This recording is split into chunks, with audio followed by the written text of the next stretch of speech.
All right, so I think I'm audible and I think we are all live right now. So welcome everyone. Good afternoon to everyone who has joined and to our esteemed speaker and the moderator.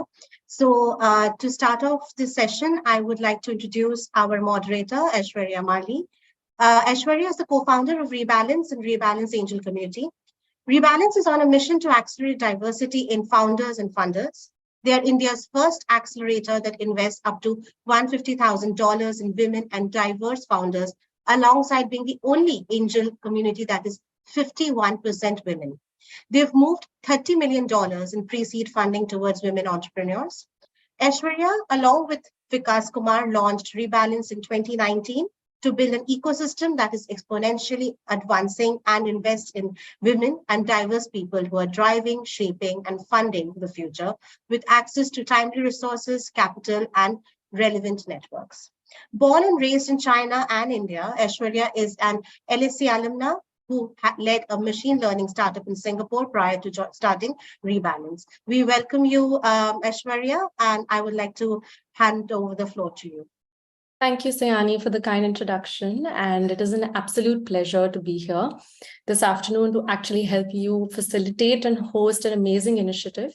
So thank you for having me. And this is an outstanding initiative by WEP and Udaiti Foundation. I feel that there's there's less work happening in the ecosystem than there is more conversation. So this is really the right step towards sort of demystifying, how fundraising can be approached for women entrepreneurs.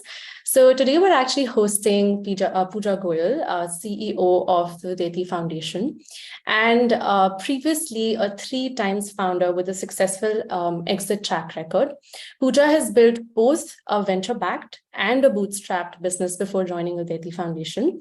As an entrepreneur, she's co-founded Avishkar, which is a platform to support children learn next-generation tech skills like robotics, IoT, and coding. Avishkar was also named in the top 100 disruptive startups to watch out for worldwide by Analytics India and has set up over 2,000 robotics labs across schools in India and the world. Her previous startup, IntelliThoughts, was in the early years education space and was acquired by founding years Clay. She worked at Adobe in the Bay Area for many years, where she managed the Acrobat product marketing team and ran the print and scan business. Pooja has always been passionate about improving access to education and skill development at the grassroots. So she's also one of the founders of Plaksha University and Kriya University. Additionally, she also invests in women-led startups and actively supports organizations like Rebalance and STEP. She's the recipient of the recent Women Transforming India Award by the Govt of India for her contribution to education and skill development. Pooja is joining us today to chat about how women entrepreneurs can potentially evaluate and choose the best option for financing or funding their businesses. What are some challenges, how we can approach them with practical tips, and whether you're an MSME or a startup founder aspiring to raise external capital, this could be a very insightful conversation for you. So hi, Pooja. It's so great to have you here. Thank you for joining us. Hi, Aishwarya. It's wonderful to be here. I've been part of the WEP community. The Women Transforming India Awards was pulled together by WEP, and it's great to be back here Awesome. as a panelist. Great. So, and plus I feel like, before we begin in general, it's really lovely to know a little bit more about your personal journey. So I'd love to know a little bit more about your journey growing up and what motivated you to start your first business. Thanks, Aishwarya. So, as a lot of us who start out, you always think that it's going to be a linear curve. You are going to go to college and then start your job and then get married and have kids and start your company. So you typically have that image of being a kind of linear ladder that you are going to climb. And it's been anything but that. If at all, it's a case study in Brownian motion. I went to IIT Delhi to do my engineering, which was also very kind of serendipitous, and I post that directly went into strategy consulting for a few years before starting my first company in the Bay Area in enterprise software space. It was called it was called Eliance. That company, we were 4 co-founders. We had a business plan, we saw a gap, and then went out to raise some seed funding and then Series A funding, took it to market. But that company went under in the big downturn of 2001. Post that, I did my MBA from INSEAD in France, and then decided to work with larger companies. So I joined a company called Palm, which was the precursor to the Apple iPhone. And then Adobe, managing the Acrobat product marketing team. When we moved back to India in 2007 or 8, I think, I moved with Adobe, and my children were 1 and 3 at that time. And I started to very closely see the challenges associated with early years education and care. And that's when a friend of mine, a batchmate from IT, and I decided to start IntelliThoughts. At that stage of my life with 1 and 3-year-olds, I was optimizing for flexibility and less travel. So we actually made a very conscious call for not raising any funding at that point. And we went into a business that was a cash flow oriented business. We decided that we would aim to be profitable as soon as possible, and built it over 10 years, post which it was acquired by Clay. After that, I had a sense that I wanted to do, again, in K through 12 education, something partly because I was seeing my children's journey again in education. So I'd gone deeper into education, and coding was one of the big challenges I saw. Coding and problem solving, math skills, in our real world environment, these skills are valued, are needed, but at a school level, we do not address that. So that's what led to the founding of Avishkar. And we grew it again over about 7-8 years. I actually joined later. I did not join at the time of the founding of Avishkar, but then helped the company raise significant capital and grow into many different countries. Now we are selling in almost 12 countries across the world. Post that, it was a stage of life thing where then I decided to focus full time on enabling women's economic agency and have that opportunity in the social sector where you can have different levers and using those levers to make change happen at scale, which was what was going on through my mind at that time, is how can we address some of these systemic issues at scale when it comes to women's economic agency, be it in the workforce as a professional or for entrepreneurs seeking capital and so on. So that's kind of in a nutshell how some of the key inflection points happened in my career.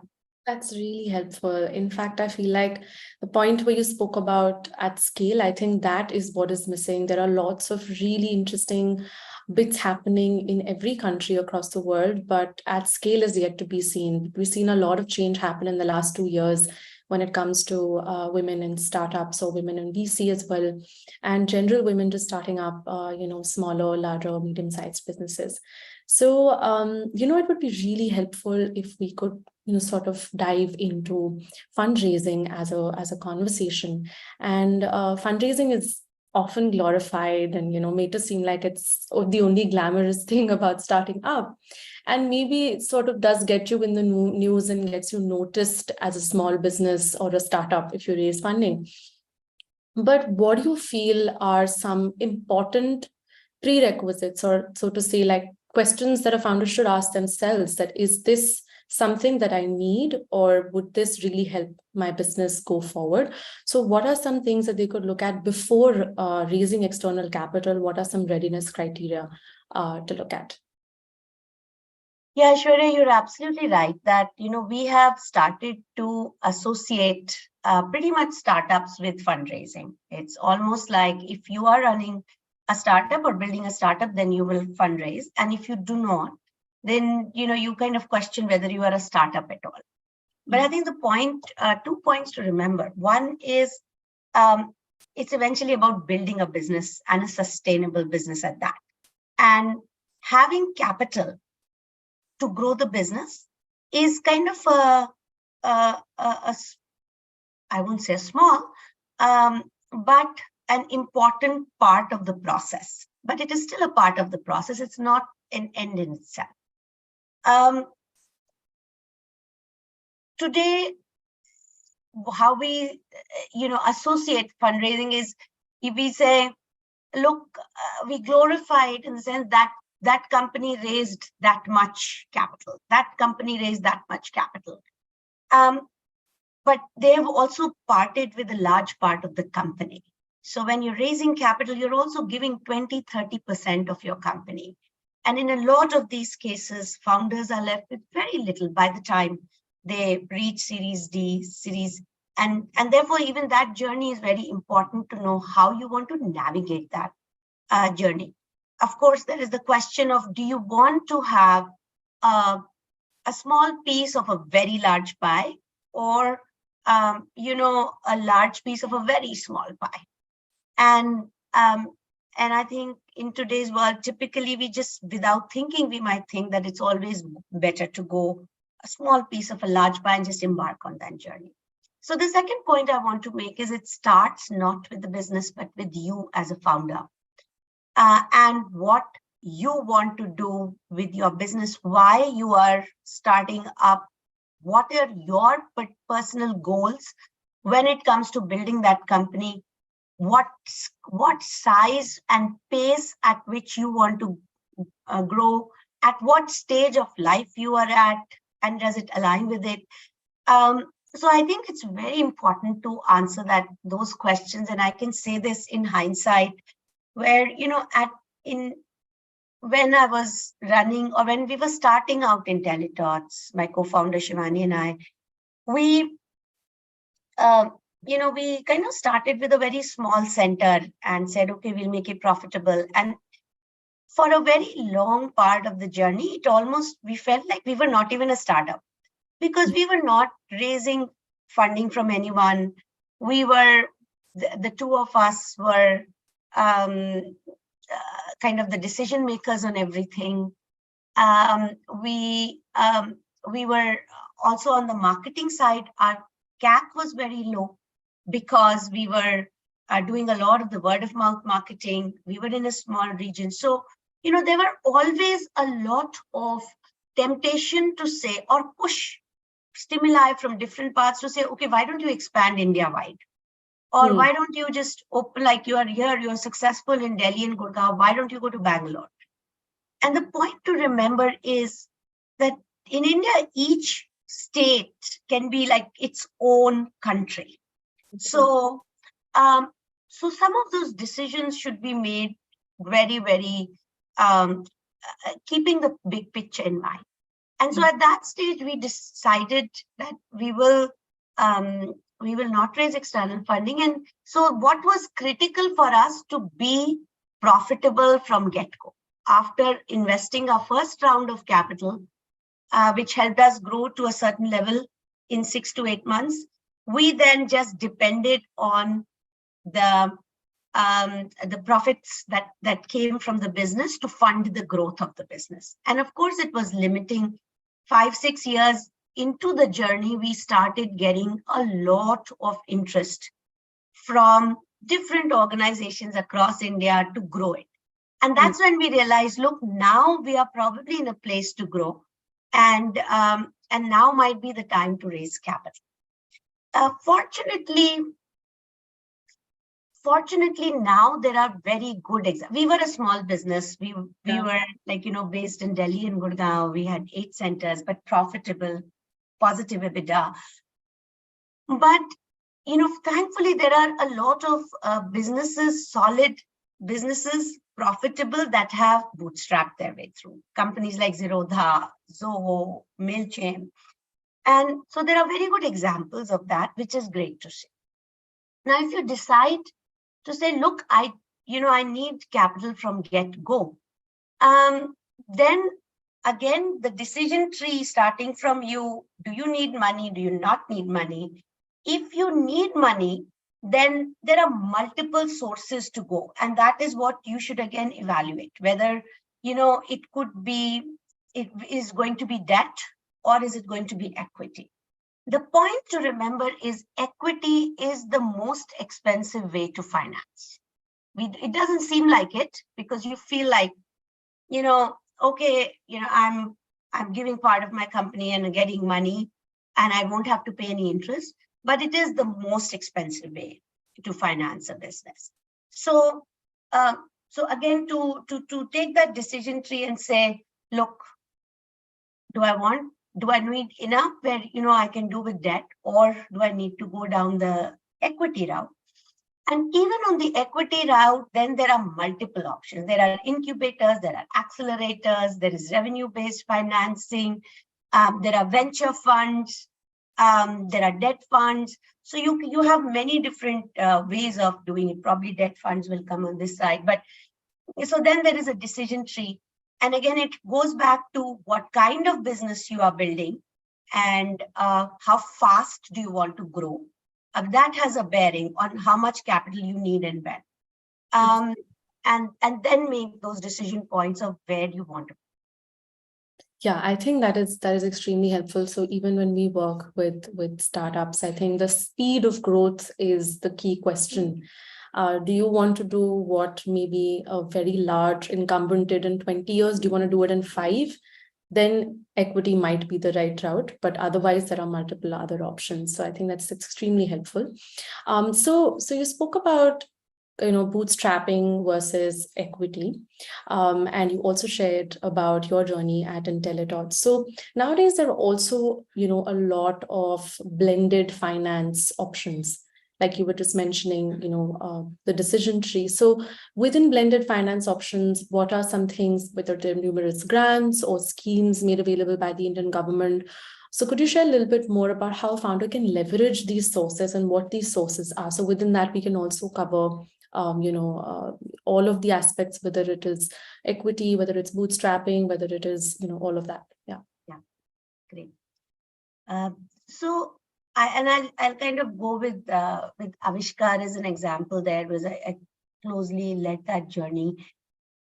Starting out, it helps to go with family, friends, believers, deep believers who typically believe in the cause, believe in you as a founder, and are and it's less about the money, more about their support network, ideas. So initially, it helps to bring some people, even if they're bringing the capital, who can actually support you deeply through the journey. And at Avishkar, we were very fortunate to have some of those early investors and believers who kind of came in with a little bit of investment, but more importantly, with a lot of guidance and advice and networks that opened it up for us. What that gives is also credibility to your startup beyond you as a founder. When you're starting out, pretty much you as a founder is the brand. And depending on what stage you are at, like if you have built one successful startup, you as an individual founder has a lot of credibility. When you are going out to raise funding, people are looking at you and looking at your track record of building a startup, and then you don't have trouble raising money. But if you are a first-time founder just starting out, in that case, having 1, 2, 3 trusted advisors, investors who back you gives you a lot of credibility when you're approaching others who might not know. So go early on, going with some angel investors is a good idea. Now, post that, there are, again, depending on your stage of business, there are very good incubators and accelerators or syndicates that you can do with. So again, at Avishkar, the initial round was deep believers. Then we raised money. We actually participated in a number of accelerators. And the good news is at this stage now, there are some fantastic accelerators and incubators for women. So we were part of the AIC accelerator. Because we had a physical product, robotics kit, and we were trying to go outside India, we also had an app that helped children learn coding and engage with them. So for us, Amazon Accelerator really worked. It was called the Propel X Accelerator, Amazon Accelerator, which provided you all the know-how to, it was an equity-free accelerator that gave you all the know-how to launch in another country like the US or UAE. And for someone like in Avishkar, which had physical products, we had already built our business on Amazon India. It was just, it really shortened our learning curve to get there. Google Startup Accelerator, again, helped us with our optimizing of the app that we were building. And, just they brought the best resources. These were just equity free. So they didn't bring in the money, capital, but just amazing guidance, skills, networks to get, and added credibility for us to be able to raise money later. The third piece would be a different, I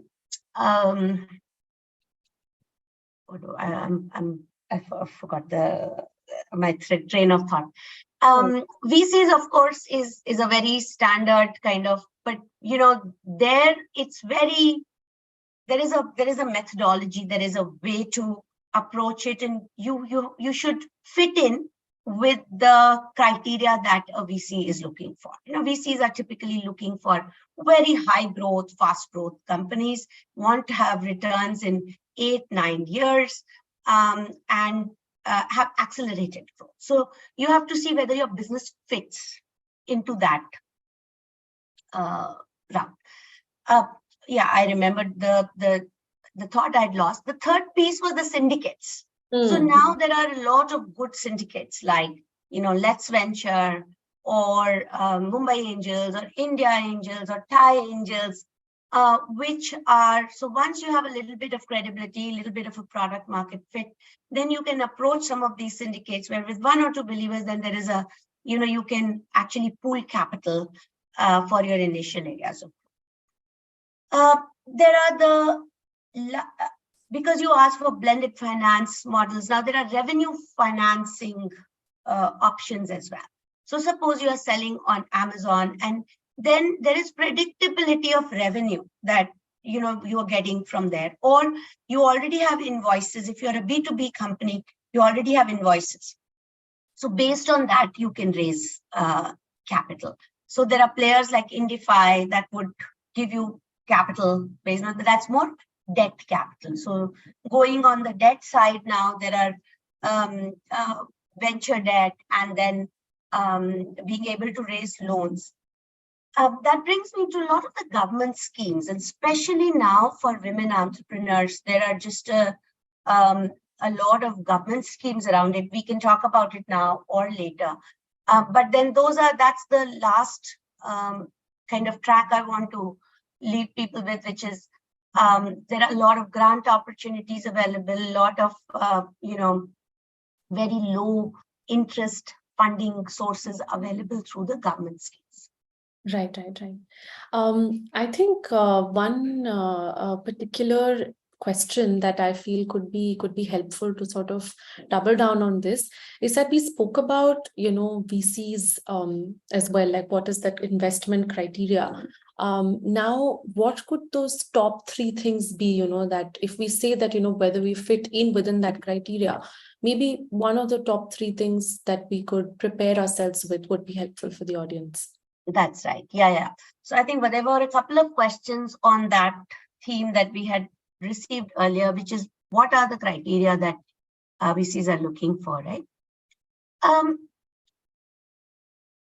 What VCs are looking for is evidence that this will succeed and that they are going to be able to grow fast.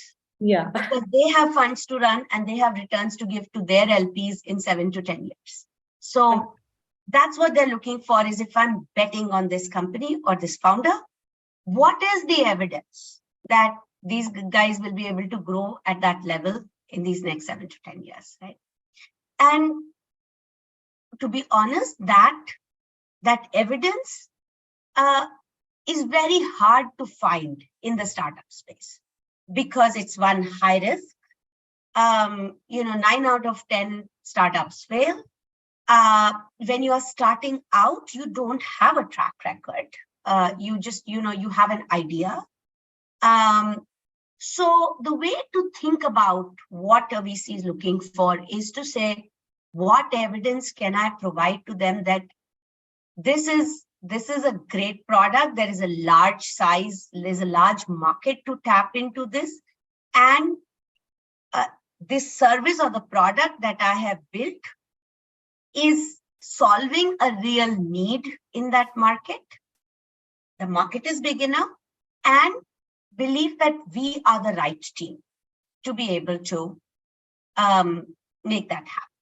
Now, typically you do that through a pitch deck. You have very little time to push it. A lot of the kind of thought processes, decision-making happens in the first 4, 5, 2, 3 minutes of the meeting, where they get a sense for, is this team someone I want to back? So if we break it down to the next level of evidence, essentially, first thing it boils down to is a founder. So what they're looking for is a founder market fit. So, you could be a great doctor and, you understand neuroscience and brains very well. And tomorrow you say, okay, I'm going to start a business in finance, fintech business, right? To start with, there is a very poor founder market fit there. You're a great doctor, you're a professional. So whenever you are, if you are in a market where, now if this neuroscientist goes and says, I'm going to start a company which is in brain scans, we are going to create a virtual mapping of your brain, and we are then going to arm doctors with it, fantastic founder market fit. Because now, you have an advantage over anyone else who doesn't understand, and other things can fall into place. You might not have sales experience, you can bring in a salesperson. You might not have the kind of go-to market or a partnership experience, you can bring someone. But there isn't, the founder has that expertise, which provides for that founder market fit. So first thing is to really have a founder market fit. In my case, when at IntelliTots or at Avishkar, really a lot of the solutioning was coming from my own problem of saying, okay, my early years education, everybody says that it is one of the most critical years of your individual's life. 85% of brain develops in that period. But as a society, we just don't put any emphasis on that, or there is no thinking around how should we make those first 6 years count. So it could be any kind of fit, but it's important for the founder market fit to happen. So that's one, because the most important thing any investor is betting on is the founder. Absolutely. Yeah. Second is the product or a service. Now, is that product or service needed? Is that product or service right for the market that you are selling in? Is the size of the market large enough? You might have a fantastic service, but people are not willing to pay for it, or there are very, very few people willing to pay for it. So even if you become the market leader there, you are only going to be $1 million or $10 million company. That is not a company that a VC would want to back. But if it is a even if it is whatever, pressure cooker whistle, for example, it's a large market. You have something very special to provide to it, and you have already proven some pilots on that. People are just buying it and lining up to buy. Fantastic, great product market fit, where you are not able to produce your product or service fast enough for the market to it. And if you can provide that evidence, great. The third is like real life evidence, which could be revenue growth, which could be, so all of these require metrics, just kind of, then the third layer of this would be, how can I provide metrics to provide that evidence? So when we say product market fit, if we can say, what is the CAC and what is the LTV? If, the CAC is really low and LTV is really high, that means that people are lining up to buy your product. And once they have come, they just do a repeat purchase. You do not have to sell them again. Again, in the IntelliTalks or education case, what that meant was, once we were depending on word of mouth. If one parent is happy, then 15 parents line up. And then once they have lined up, then it is a repeat for 5-6 years. Once they are happy with the school, the child is happy with the daycare, then you don't want to shift it, right? Yeah. So you have a low CAC and a high LTV. And there are revenue growth is another metric. How fast are you going, which could be could be through your monthly run rate or the annual run rate, right? Early on, if you don't have that evidence, then just even testimonials from customers. All of those are evidence that help build confidence in an investor that, look, this is a founder, or this is a company I want to back. And lastly, I would say, which is very soft, is the passion comes across. So at least when I am evaluating some of the startups, it's clear about, if some of that evidence is not there, but if the passion is coming across, and then you are willing to take a bet and say, this person will probably figure it out. Yes, this is not a right fit at the moment, but we'll figure it out. So absolutely. I feel like sometimes the passion and the conviction that the founder has in themselves could also trump a lot of maybe missing things within your journey so far. So I think these were really helpful. So I guess the founder market fit is one thing that a lot of founders will find useful. And this sort of, brings us also very smoothly into also the questions that the audience had for us. It's very similar to this space. So I'll quickly move on to the first question that some of our listeners and fellow women entrepreneurs have asked. The first question is actually from Anu Mandal. She, of course, had asked, what are some, how do investors evaluate us for investment and what's the readiness criteria? I think we've covered that in this last piece of the conversation. And we'll move on to the next person, which is Bindu. Bindu was asking, questions based on what are some, recent case studies. So, for example, while recognizing that there are funding opportunities available within the current entrepreneurial ecosystem for women, a significant portion remains untapped. So she was asking for practical approaches and actionable steps as to how to access these funding sources. Maybe if you could complement it by a case study or an example, that would be helpful. I think we talked about, if you are part of a good, now the good news is, especially for women entrepreneurs, there are such amazing networks to participate in who, these are fellow entrepreneurs, investors, who are really willing to give time to really accelerate this ecosystem. So just a case study, what comes to mind is I have been mentoring a couple of options, couple of case studies I can talk about, and different kinds of entrepreneurs. So one of my mentees, she was making crocheted toys, small toys, and she started to uh, just a pop-up store in different exhibitions, etc. That's how she was. As people started to like it, she said, okay, can we go to Amazon, started to use Amazon and Flipkart as a very good channel for those toys. That allowed her to build that credibility and evidence. Post that, she was then part of one of the accelerators, AIC accelerator, where again, what these accelerators are able to do is bring together funders. So there are demo days where you are able to pitch your product, and also along the way get guidance and skills on your business plan, on your pitch decks, on the ways you're presenting, product market fit, go to market strategy, all of that.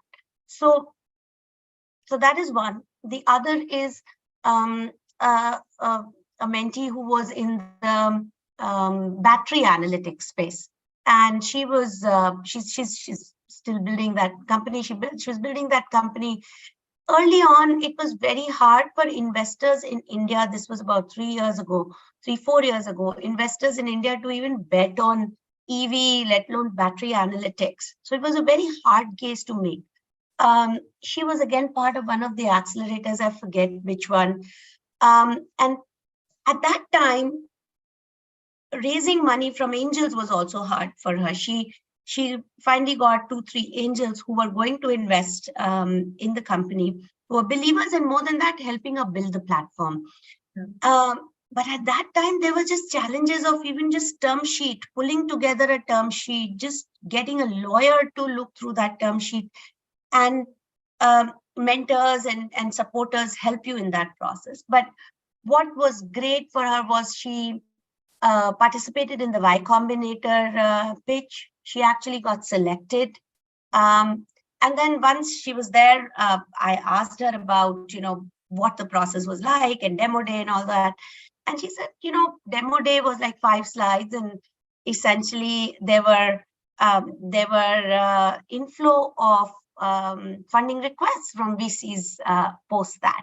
So some of these can be very big springboards once you get into a community. There are others like Entrepreneur First or Techstars, which will take a significant part of your equity, but will help you find the right kind of co-founder, or the right kind of, just fine-tune your deck, fine-tune your pitch, fine-tune your initial product market fit before raising that capital.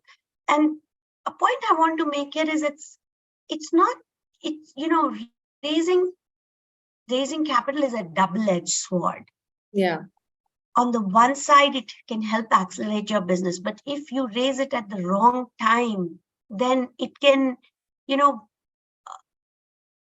without you really knowing how do you want to deploy that capital and deploying it effectively, you will waste away the most expensive form of financing that you have. So that's why before you raise that, you better be sure as to how you are going to deploy that capital, and you're going to deploy it for growth capital. For growth. That's the reason it's called growth capital. So just making sure what kind of capital you want to raise for your company and at stage of company is important to know. And that's where some of the mentors, some of the early believers can help first-time entrepreneurs who might not have that deep understanding. Absolutely. So I feel like accelerators, and as an accelerator, it rebalances well. We feel like the first check is the hardest to raise. But once you do that, you realize that the next one's even harder. So the journey is not easy once you really enter this equity financing space. But we do also have, a lot of really great businesses that have been built without raising external finance. So some more questions that we're actually getting live from this session. I would like to pick one and ask, this one question from Richa Saxena. She wants to know that is the founder market fit that you spoke about, is it a deal breaker for investors? What if the founder has a different background and is doing something in a different space, but has built a credible product. So is it a deal breaker? Or maybe how to approach? No, it is not a deal breaker at all. It is to the extent of how much it can be an evidence that you will make it work, right? So just again, as an example, when I am an engineer, a chemical engineer for God's sake, and when I started IntelliThoughts, it was in early years education. I did not know anything about, even pedagogy as a term was new to me. I had only experienced education as a student.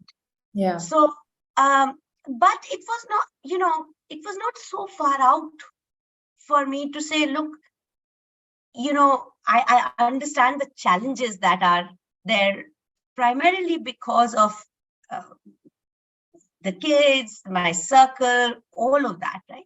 So it is not necessary that if you have done chemical engineering, you have to build a business in chemical engineering. That's not what I'm saying. What I'm saying is look at whether you are able to indicate to the investor or any believer that, look, as a founder, this is something I'm capable of tackling. And if you have some kind of a unique advantage there, which others don't have, even the better. Because then, it could be anything. It could be like, I know that I was just talking to one of the entrepreneurs who just raised money in the food space.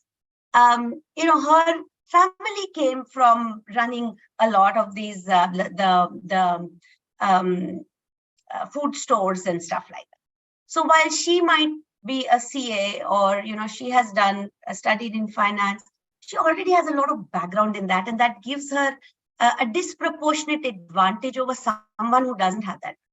So what is important to see there is, how do you tell your story and narrative shows product market fit? It's not a direct line. Absolutely. I feel, and also, there's often times, like speaking from our experience, where there are women building tech products, but might not be tech professionals themselves. So we also get a lot of requests where they say that, how do I go about finding, a tech co-founder or a CTO for the organization? So I feel like that building a team itself is also a skill. And if you're able to also indicate to an investor that, I have the ability to pull people into what I'm doing, is also a great counter to not being part of, maybe from that ecosystem. If you can get and convince people from that ecosystem, could also be a great addition. We do have some more questions with 15 minutes to spare. So there is one lady who wants to know whether, so this is it's a short question. So what kind of an entity IntelliThoughts was? I think she wants to know what the legal structure ideally should be to raise capital, whether a private limited or an LLP. So in order to be able to raise equity, you need to be a private limited company, because then you can give shares in your company to any. So IntelliThoughts was a private limited company. Got it. And another one, Nandita Singh Gupta, she would like to know, is there an Udaiti network one can participate in, or Udaiti conferences, seminars, etc., where women entrepreneurs can also pitch their products or business? What was the name of the person, Aishwarya? Nandita. Yeah. Nandita, we're thinking about it. So Udaiti is a foundation. We are not for profit. And we are a very young foundation, about a year old, working on many different areas. Entrepreneurship is one, and large collaboration is with the Women Entrepreneurship Platform, WEP. So this is currently the platform we are using to support all the women entrepreneurs, and multiple discussions on as to how we can support this. And events like this are helping us hone some of our roadmap on, what is the best way we can support the ecosystem. Absolutely. So short answer, not yet. WEP is that platform. So we're trying to do it in collaboration with WEP. Yeah. Sorry, we lost you for in the middle for 5 seconds. I think there was a little bit of a connectivity issue, but you're back. Okay. Yeah. Great. So there are two more questions, but very similar to the ones that we had also shortlisted. So there's a question by Archana Sinha who wants to talk about, what are some government grants that are available for women entrepreneurs? So this was also a similar question from Divyangna Garg and combining Shilpa's question. So any government funding initiatives we can take advantage of, or is it better to take a loan? I think we've covered that. And how can one overcome the limitations faced by small social enterprises in fundraising efforts? So she's saying, considering as her, her role, what specific strengths can she leverage during fundraising initiatives? So maybe divided into two halves, what are some government initiatives or schemes available today that we can probably point them towards? And second, how to overcome limitations as a small social enterprise? Yeah.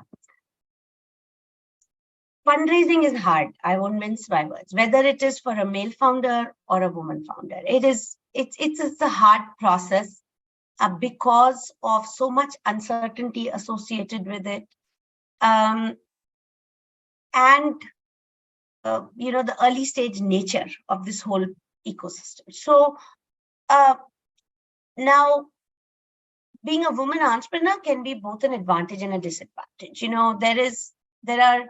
There are challenges that women entrepreneurs face because of systemic issues. Only 2.3% of VC funding across the world goes to women-led companies. So there are some systemic issues there, especially because of the uncertain nature of this, right? And pattern matching. We are wired to see patterns in our brain, and especially when no data is available, you kind of fall back even more on those patterns, and which lead to those biases. So those are the disadvantages. The advantages are now that there is a lot of discussion around it. Government is talking about women-led development. The whole G20 Empower piece was, the theme was women-led development. Yeah. On the entrepreneurship side, there are just multiple schemes that the government has. In fact, as I've joined Udaiti and have started working with some of the state governments, I am amazed that there are just so much support and schemes available, which at least I as an entrepreneur did not understand or do anything to leverage. So, there is something called a Startup India scheme, which provides loans up to 10 lakh to women entrepreneurs who want to start their own business. And there is the Credit Guarantee Fund Trust for micro and small medium enterprises. There is the STEP, which is support of training and employment programs. And what we can do is, guys, we can make this list of resources available on the WEP site to access, and happy to answer any questions post that as well. There is the Mahila Udyam Nidhi scheme, which is for entrepreneurs who want to start small-scale industrial units. Now, what happens is that these schemes are there, but there are very specific requirements to avail of these schemes. And it takes a little bit of digging in and doing some groundwork to set yourself up to really get the benefits of some of these schemes. Yeah. So I think it is worth looking at some of these schemes and see where there is a fit for you as an entrepreneur. There are schemes for the loan amount could range from 50,000 to 10 lakh to 50 lakh. I remember at one point, SIDBI had this program for women entrepreneurs. I don't know if they have it now or not. So a lot happening. It is, we can make some of these resources available, but identifying which one is right for you will mean going out, talking to some of the people who might have availed it, talking to some of the people in the network who are working on these schemes would help. Absolutely. Even I think the Big BIRAC grant for biotech. So I think within the government, they have also divided it into sectors So that would be also, I think we can prepare a list and share it on the website. So, this sort of brings us to the close of most of the questions that we had that we could address within this hour. And I feel like maybe the top 3 things that I am taking away from the session would be, number 1, knowing what kind of growth you want as a founder of a business. How would you like to grow your company is the first question before even approaching or thinking about what are my financing options. So knowing whether you need the financing is the most important first. Second would be finding your early believers. I feel like early believers are very underrated, but one of the most crucial parts of your journey as an entrepreneur. So within those early believers, it could be friends, family. For those who do not have believers in friends and family, because that's also an area that also could be possible for some people, you could look at communities that Pooja spoke about. Either they could be communities focused entirely on startups or only on women, or communities, or networks that are facilitating funding, for example, accelerators and incubators, who could help you get that early jump start. Where you would probably not have to build that network from scratch, but be able to access it if you're able to join those communities and maybe raise your first check as well. So I think this was extremely insightful, and thank you, Pooja, for joining us today and for your time. For more information, all of our listeners, you can also access the WEP website, which is wep.gov.in, where we will also be posting this video for future reference, and also be posting the list of schemes and grants that Pooja just mentioned for you to access and maybe sift through and pick the ones that make most sense for you. So thank you all for joining us today, and have a great evening. Thank you. Thank you, Aishwarya. Thank you.